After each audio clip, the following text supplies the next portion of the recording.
just flying around my base and enjoying the view and using a ton of firework rockets. And if you look at this shulker box I keep in my ender chest, I only have 3 stacks of firework rockets. And I have no TNT, so I can't break any bedrock to go through to my nether hub. And finally, if you look in here, I have no gunpowder in here. I also don't have any gunpowder in the hopper to filter it, so I have literally 0 gunpowder. I don't even have enough gunpowder to just let off random firework rockets when I want. Oh, isn't that amazing? Considering I literally have 0 gunpowder left, today I'm going to be building a creeper farm. So before we actually build the creeper farm, I want to work on a couple different things, and part of that is that I need some gold. I think that's all the gold I got. So my piglin bartering system hasn't been working for quite a while because I ran out of gold so long ago, so I thought why not actually put these in here and get the piglin to start giving me items. And to get this farm to start, I need to put an item into here, so let's just put those 2 in there. And that should start working. As you can see, he's starting to grab stuff, look at it, analyze it, etc, etc. So the next thing I gotta do is I'm here in the stronghold and I gotta go into the end because apparently I forgot a really valuable shulker box worth of stuff. This was an extra set of armor and tools that I had. So luckily someone mentioned where it was, and that's really the only reason I do this Let's Play, is because I can get people to see when I make mistakes and correct me. So let's head into the end. I should have put on the pumpkin first. Okay, so let's go and find the end gateway, which is over there. So where the shulker box will be, let's see if I can figure this out. So it won't be right near here. There'll probably be a trail of blocks that I'll have to look for, because there were some blocks that I had to use to connect to find the nearest. Oh, there we go. So there's a bridge of cobblestone there, so I just have to follow that and find some more to be able to figure out where I went after this. And there we go, there's the shulker box, and you can see this has a lot of important stuff in here because there's an extra set of armor, an extra set of tools, and a lot more diamond gear. So thank you for whoever left the comments. So now it is time for the creeper farm. This is going to be a lot of fun. So the reason I'm building a creeper farm instead of a mob farm is because I don't need more rotten flesh. Rotten flesh is honestly the most inconvenient item to get in Minecraft, and I already get a ton of it from my gold farm, so I don't need more. And also I don't need string because I'm getting it through the wool farm. So looking through the materials for this creeper farm, you need stuff like just blocks in general, slabs, glass, torches, repeaters, chests, hoppers, dispensers, observers, buckets, campfire or soul campfire, and redstone dust. Now looking through all of these, I should be able to hobble things together to get the supplies pretty easily. The only thing that I really need to actually build this farm is wood. So for this build I need 1,000 trapdoors, and I don't think I have that much wood right now, so you know what that means? I gotta go out and just destroy a forest and get enough wood to actually build the trapdoors.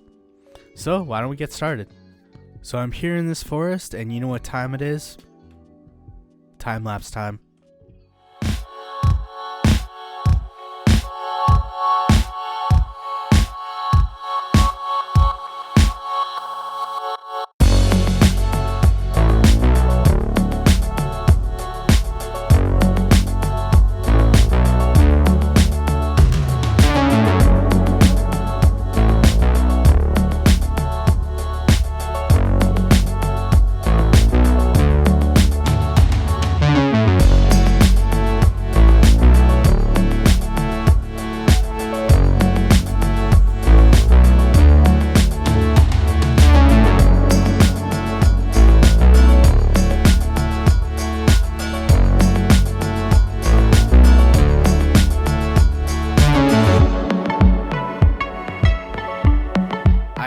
Completely clear cutted this forest, and it's now pretty much just a plains biome, but I think I got enough wood.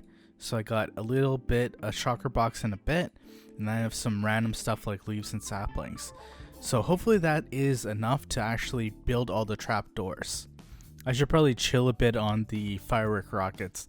I feel like I'm using like a stack just to get from one point to another. So I think I'm only down to like 2 or 3 stacks of firework rockets. I've gone through all of my stuff and I collected all the resources. So I have building blocks, slabs, I have a lot of random stuff in there, some glass, and a lot of trapdoors. Unfortunately, I didn't have enough just to do birch trapdoors. So now that I got all of this, I guess it's time to go out and find a spot where I'm going to build this creeper farm. So the next thing I got to do is find a deep ocean biome. So here's the map of all the surrounding area, and I want to build something that's already close to a nether portal, so I don't have to worry about that. So the two that stick out to my mind is I have one over here, but that's a lot longer to get there. The other option is over here, which might be decent.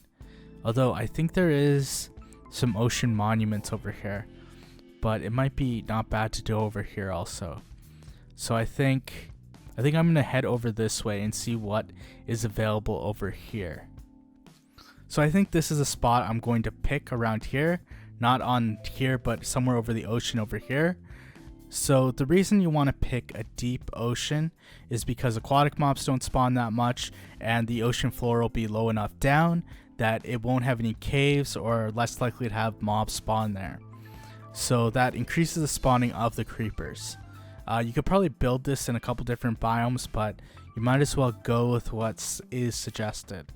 So I just got to find a good spot with deep ocean. So I'll hit F3, deep cold ocean. I think this will work. After all of that, I finally got my spot to build my creeper farm. So now I just have to build it. You know what that means? It's time for a time lapse.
So here I am at the creeper farm, and I just want to go over some things with it to explain how it better works. So the first thing is, I didn't realize there's an ocean ruins under there, so there's a lot of drown throwing tridents at me. So this is the collection system. It's the same as the last episode with the gold farm. They basically filter down into these chests, and instead of dying from fall damage, they die from the soul campfire. And the reason we use the soul campfire instead of the campfire is because it does more damage. To explain how these platforms work, so usually with mob farms, the 3 mobs that spawn are zombies, spiders, and creepers. So they all have a light level of 7 or below for them to spawn. Now the reason why only creepers spawn on here is, first of all, there's trapdoors here, so this lowers the height level of the platforms. So with Zombies, they need 2 blocks to actually spawn. Creepers are a bit shorter, so they can actually spawn even though the trapdoors are there, and zombies can't. Now the reason for all the glass on the edges and also here is because spiders need a certain area. So instead of spawning on 1 block, it needs to be, I think, about 3 blocks wide. So instead there's only 2 block areas so that only creepers can spawn. So that's why on this type of farm only creepers can spawn and not zombies and spiders. And how this farm works is they'll obviously be pushed off the platforms into this water area and then into the killing area. And how this works is that there is a dispenser at the bottom here. There are observers, and basically the observers go activate all the way from the top and go down, activating them and pushing out all the water, and then when they're activated again they retract the water. Here we are on the top of the farm. So the top of the farm is a lot bigger than the actual farm because it decreases the light level so that creepers can spawn. Here is the clock. So there's the lever, it is on, so it gives a signal of 15 into the comparator. The comparator is in subtraction mode, so it basically takes that signal of 15 and then whatever the signal from here is, it deactivates, or it goes into the comparator and decreases the signal by that much. So basically it goes into 15, it goes through all of the repeaters that are on a 4-tick delay, it works its way all the way around, and then when it gets here it subtracts it by 15, so it basically turns it off. So it's just going on and off basically, and as it cycles around. And there is an observer that is below one of these repeaters, so when the repeater turns on, it activates the observer, which cycles all the way down through the farm. So this is pretty straightforward, and it's a nice clock, and the timing is exactly right where it pushes all the creepers off. And there's an AFK platform up there where I can stand and the farm will work even though I'm not playing at all. So there is some slabs above my head just so that phantoms can't spawn and attack me. But yeah, this thing is pretty good. It's definitely working pretty well so far. So you can see it's actually working right there. Some creepers fell down and got killed. So let's actually check the drops on this to see how much gunpowder it's producing. So it's got about 2 stacks there, 2 stacks there, and 2 stacks and a bit there. So considering how low I am on gunpowder, I literally used my last up just to brew some potions. So let's actually craft some. So this is quite a bit. So I have some paper here, and I'm literally down to 4 firework rockets. So this should produce 3 stacks of firework rockets, which is pretty good, and I'll go through the rest later. I think that is enough for today's episode, and the logical thing for next episode would be to do a sugarcane farm to actually take advantage of all this gunpowder I'm producing. So thank you guys for watching, and leave a comment.